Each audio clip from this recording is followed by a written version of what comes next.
13, with the star of Paramount Pictures, Alan Ladd, as Dan Holliday.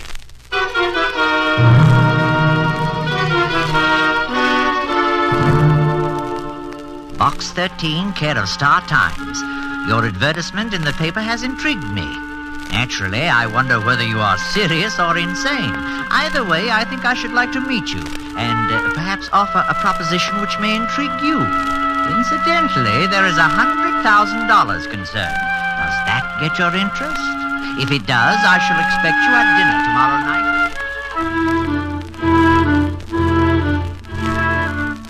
I shall expect you at dinner tomorrow night at 8. It will be informal, so don't bother to dress. Yours for adventure, Charles Winthrop. Does $100,000 interest me, yes? Brother, that much money would put new life in a mummy.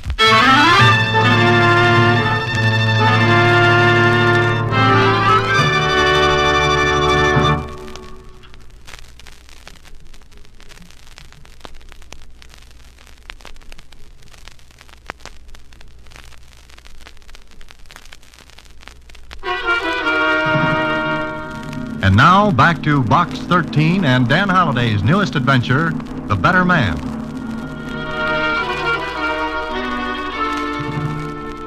Charles Winthrop. Charles Winthrop. You know, Mr. Holliday, that name sounds awfully familiar. Well, it should, Susie. Mr. Winthrop is one of the richest men in the country. Oh, sure, I remember now. He's a regular Crisis. A what? Don't you know, Mr. Holliday? Crisis was a rich king. Oh, don't you know, Susie? Croesus, not Crisis, was a rich king. Oh, someday I'll pronounce something right. You do and you'll lose your job. Okay, Susie, it's dinner tonight with Charles Winthrop to see what's on that mind of his.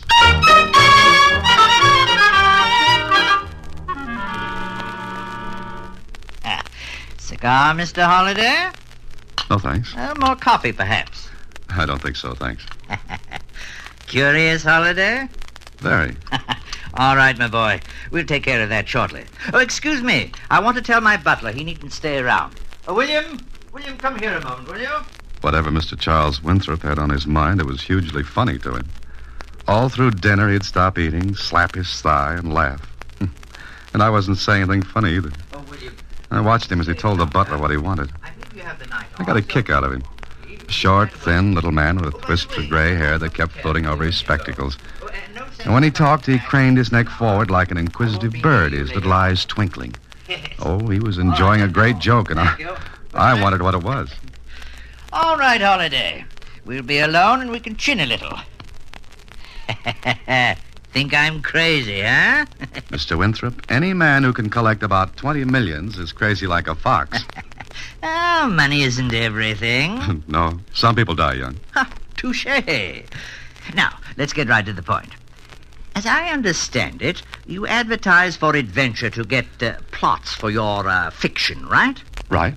So I'd say you'd like my little proposition. Well, that all depends. Surely. Well, someplace in this city, I have hidden a packet containing 100 $1,000 bills. You hear me? I'm afraid I did. No one knows where it is but me. But you can find out. I know a lot of people who would like to find 100,000. Oh, I know. That's why I've thought of this wonderful thing. Wonderful, wonderful. What wonderful thing? Ever been to Tibet, Holliday? Not recently. China, India, Japan, Africa, Malaya? What are you getting at? At me. I've been to all those places, Holliday. I went before they stank up the streets with gasoline, commercialized the pyramids, lighted up the tombs with floodlights, and made the world just one long, big bore. And? Well, I'm tired of being bored. I want excitement. So you hid $100,000 where you can find it. What's exciting about that? You're going to hunt for it. I am, huh? So are 3 other persons whom you don't know, whom you've never seen. And these 3 other persons have never seen you. Ooh, we'll be a cozy little crowd. Oh, think so. But never mind that for a minute.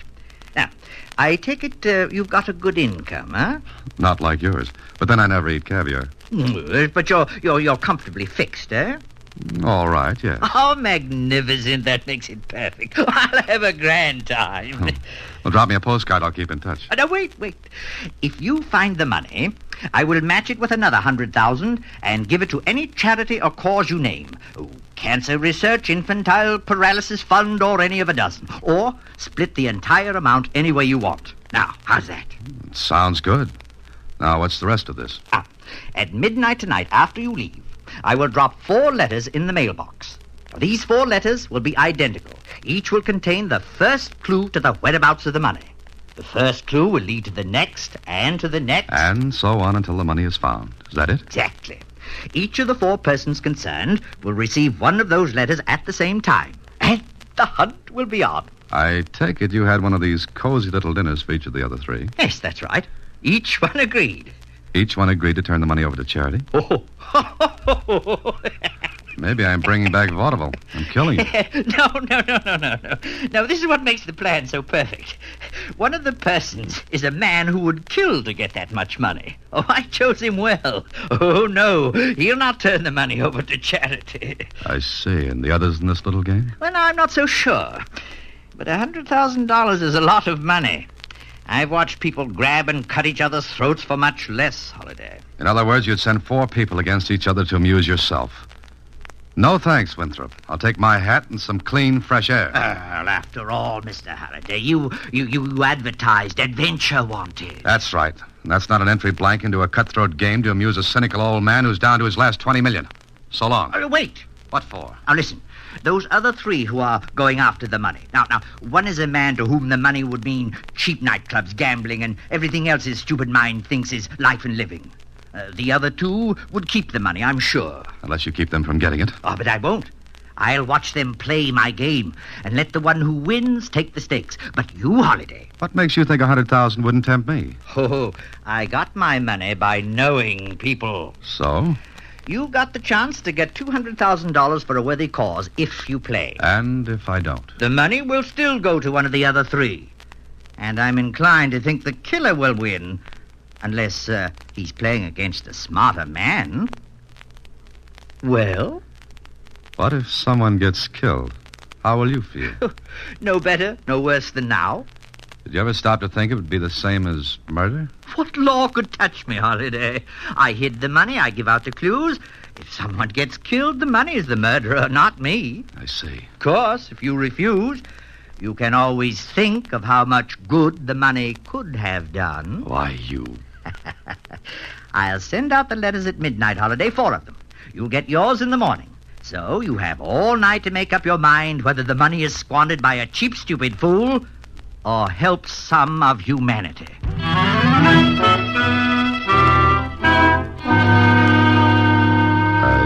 went home. I went to bed. I didn't sleep much. I had dreams. Dreams that featured the grinning, weazened face of old man Winthrop, $1,000 bills, sick kids in hospitals. They changed places with each other all night. Then in the morning... All right, who is it? Special delivery, Mr. Holliday. Okay, thanks. Shove it under the door. Yes, sir. It was from Winthrop. At first, I wanted to burn it, forget the whole thing. Because the thought of people running around a city fighting over that money made me a little sick. Then, I guess I was mad at Winthrop at his cynical attitude that the killers would always win. I opened the letter and later in my office listened to Susie read it. High swings the hunter, his dog's eye bright. Where science is king, the clue will be right. What's it mean, Mr. Holliday? I don't know. High swings the hunter, his dog's eye bright. Hunter? Me? And his dog's eye bright. I never saw a dog with only one eye, or a hunter with a dog's eye. His dog. And why, where science is king? Gee, I never saw a puzzle like this one before. Well, old man Winthrop is certainly having his fun. I worked out a puzzle once about movie stars. The names were all jumbled, see? And Susie. And... Susie, say that again. Say what? What kind of a puzzle did you work out? One about movie stars. Why? Stars. Susie, you're wonderful. Am I? Absolutely magnificent. Here. Mr. Holliday, you kissed me. All that and a raise, too. But what did I say? The Dog Star, Susie, the Dog Star. What dog star? Hand me that encyclopedia quickly. Gee. Here. Now. Dog Star, Dog Star. Here, listen. The Dog Star, or Sirius, brightest star in the sky, in constellation Canis Major, the great dog. Oh, but what about the hunter? Listen, Sirius may be seen below and to the left of the constellation Orion, the hunter. That's it, Susie. High swings the hunter, his dog's eye bright. Uh-huh, but what about the next line? Where science is king, the clue will be right. I don't know, but it's got to have something to do with Orion the hunter. Listen, Susie, I'm going to find out a few things. I'll be at the Star Times for the next half hour. Okay, I'll say one thing for Winthrop. He made the game fun to play. That is, if keeping one step ahead of a killer was any fun. Anyway, at the Star Times, I talked with the science editor. Say, what the devil are you up to, Dan? Hey, look, Lou, give me some help, will you? If I can, sure. What's your problem? Read this. What is all this? Never mind now. I'll explain later. But Orion is the hunter. Oh, I see. Well, what do you want to know? What about Orion? Does it swing high? Sure, it rises roughly in the east, swings upward in an arc, and then sets. When is it at its highest? Oh, I should say around midnight. Midnight. Okay, now what about that where science is king line? Make anything out of that? Well, I should say science is king at an astronomical observatory. At least that would tie in with the rest of this doggerel. Lou, you're wonderful. Oh, by the way, Lou, there's an observatory in town, isn't there? Sure, the Winthrop Observatory. The Winthrop? Mm-hmm. Somebody managed to squeeze a few shekels out of the old boy to build the thing. He insisted it carry his name. So it all fits. Okay, Lou, tonight I'm going to be a stargazer.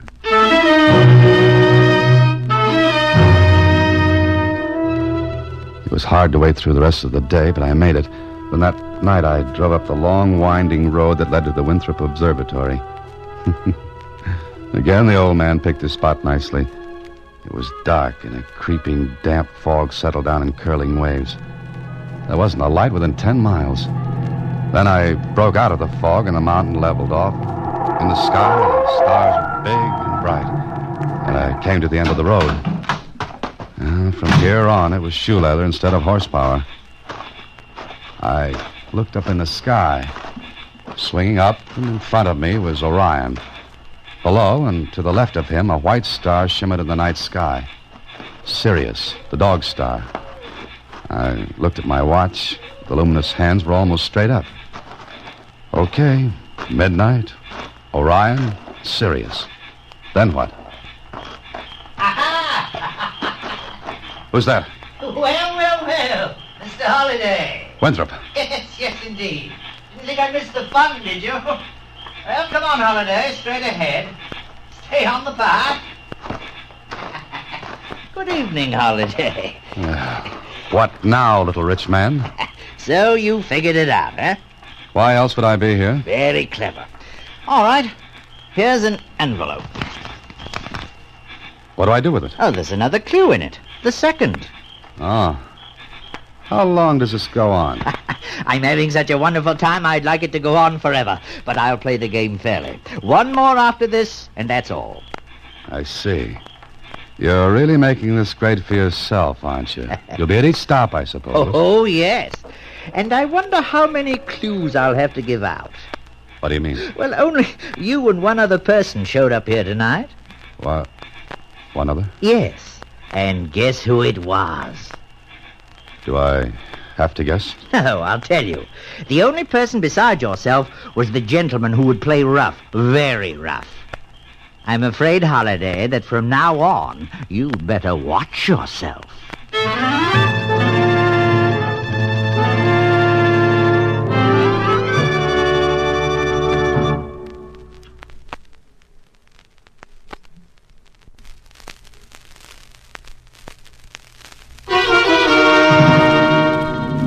And now back to The Better Man, another Box 13 adventure with Alan Ladd as Dan Holliday.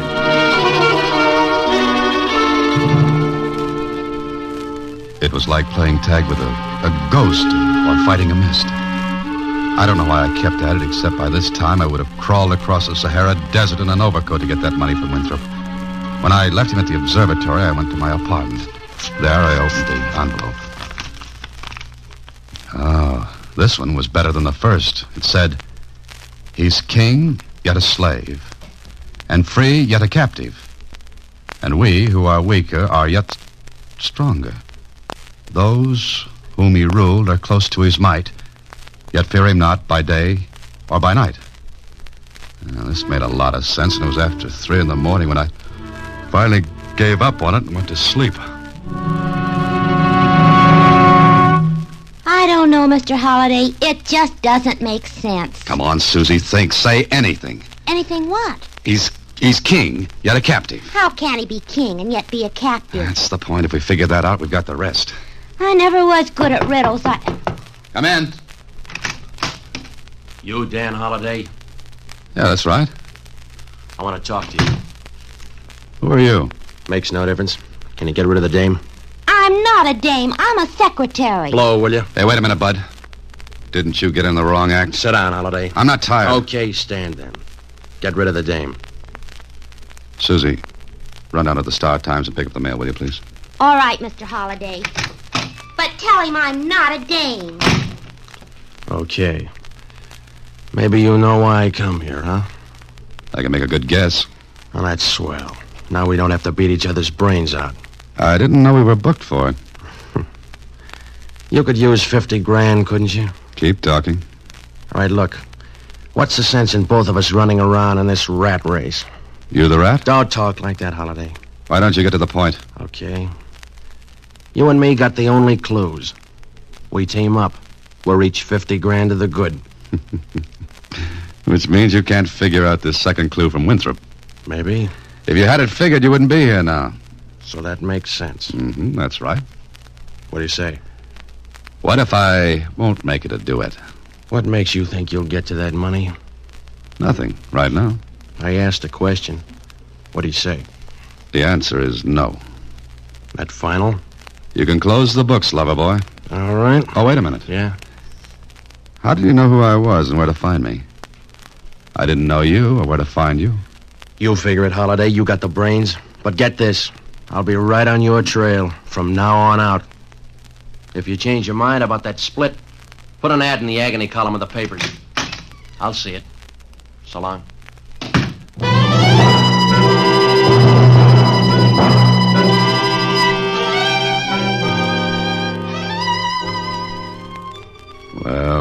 Well, that flat-eyed character knew me. But Winthrop said none of us would know each other. So I looked up Winthrop's number in the phone book, dialed it, and... Hello? Winthrop? Yes? Oh, is this Holiday? Look, I just had company. No. Yes, thanks for sending him, Winthrop. How did you know I did? Don't give me that, how else would he know who I was? That's right. I had to put a little zip into the game, Holiday. He's such a charming fellow, isn't he? Okay, you've had your belly laugh, but that's it. Oh, you're not quitting. I don't like to be thrown to the lions. What did you say? I said I... Well, go on. He's king, yet a captive. King of the beasts, the lion. Wonderful. Now all you have to do is follow it up. Nothing doing. Oh, you're so close, Holiday, and all you have to do is be careful. I'm beginning to like you less and less. I'm not a likable person. However, whether you go on or not is your affair, but I should be very disappointed in you if you didn't. Hello. Hello. Hello.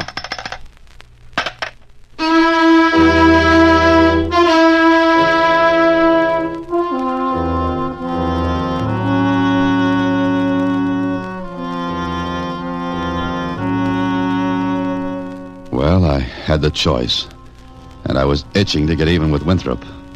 Somehow I was beginning to suspect he had no intention of letting go of $100,000, and that made up my mind for me. I figured out the rest of his little note, and the only place I could see a lion free, yet captive, was at a zoo. So it was to the zoo I went. The park was crowded. Kids, grown-ups, all milling around. Then I came to the lion pits, those semi-natural habitats without bars. I drifted close with the rest of the crowd, leaned over the iron railing that ran along the edge of the moat, and then... Hang on, give me your hand, quick. Oh, pull me up, will you? Hang on. Hey, mister, what was you trying to do? I didn't try it. Thanks for helping. Brother, they almost had real fresh meat. What'd you do, lean over too far? Yeah, much too far, and I had help. Lucky you thought to grab that rail. It was a good thought. Thanks again. That's okay, mister. Boy, oh boy, that was better than Frank Buck. Well. Did you have a little trouble, Holiday? Winthrop. Pretty close, wasn't it? Did someone shove you? You guess, Winthrop. Yeah, what some people will do for money. Winthrop, you're not very big. A nice, easy shove, and you'd be where I almost went. Oh, but you won't, Holiday. You won't because you're not the type that kills. Now, your anxious friend is different from you. I don't know what keeps me from seeing how tightly your head's on your neck. Oh, you don't like me. All right, Holiday. You've reached the end of the trail. Be at my home at 8 tonight.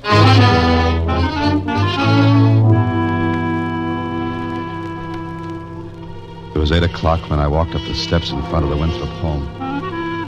There were little chills chasing each other on bicycles up and down my spine. But I rang the bell.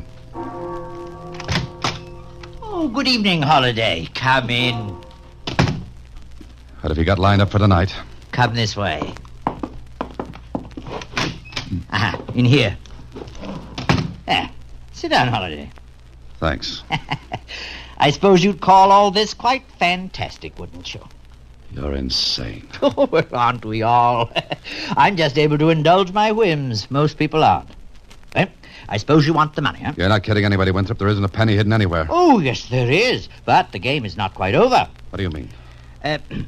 You may come in now. I believe you two know each other? Yeah, sure. Thanks for almost making me Daniel in the lion's den. Think nothing of it. What is this, Winthrop? Now, patience, Holiday.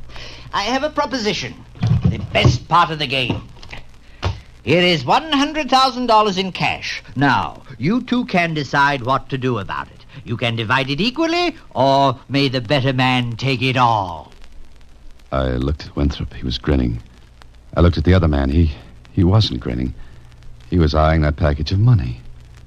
Then he looked at me, and it was easy to see what was on his mind. And Winthrop saw it, too, because he leaned forward. 100,000 is much better than 50, isn't it? Yeah, it is. As you see, I am armed. You two are not. Suppose we decide to split. That decision will have to be unanimous with both of you. I ain't splitting it. Good! I thought I'd chosen well in you. Well, Holiday? What if I just decide to leave? You won't, because I won't let you. I want my fun, Holiday. Don't spoil it. He looked at me with his little black eyes, and he kept that gun pointed out at me, too. I can shoot you now, and your friend here will be a witness that you attacked me. $100,000 witness. Well? Let's get it over with. Exactly. There are no windows in this room, no servants in the house, and only one door. The money's on the desk. It will be merely a fight over money if the police come into it. When you've had your little argument, the one who's left can knock on this door, and I'll come and unlock it. Good hunting, gentlemen. This was it. The man left with me got up off his chair, walked slowly toward me. I thought maybe I could reason with him. But what argument can you use on a killer?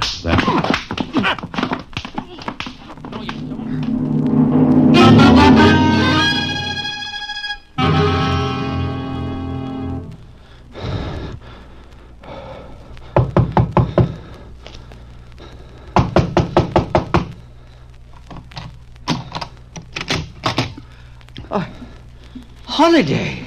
Surprised, Winthrop? Well, congratulations, Holiday. Brains and brawn. Rare combination. All right, there's the money. Take it, and I'll match it with another 100,000. You'll match it with $500,000. What? You heard me. Your pal there is out right now, but in a minute he'll come to. And I'll leave him alone with you with that money still on the desk. But you can't. My Get away from God. it, Winthrop. Listen, Holliday. Now, you're not a killer. You wouldn't leave me alone with him. No, watch. And I'll take your gun with me and lock the door behind me after he wakes up. Wait. And I could be a witness. $100,000 witness that he killed you in self-defense. You wouldn't. Why, you're not that kind. You wanted to play dog eat dog, now play it. All right. What do you want? Sit down at your desk, make out a check for $500,000. We'll decide where it goes later. And we'll both go to the bank tomorrow and cash it. Something funny? It's just that I could refuse to have it honored at the bank. Yes. Yes, you could. But you won't. All right, Holliday. You've almost restored my faith in people. Give me that pen.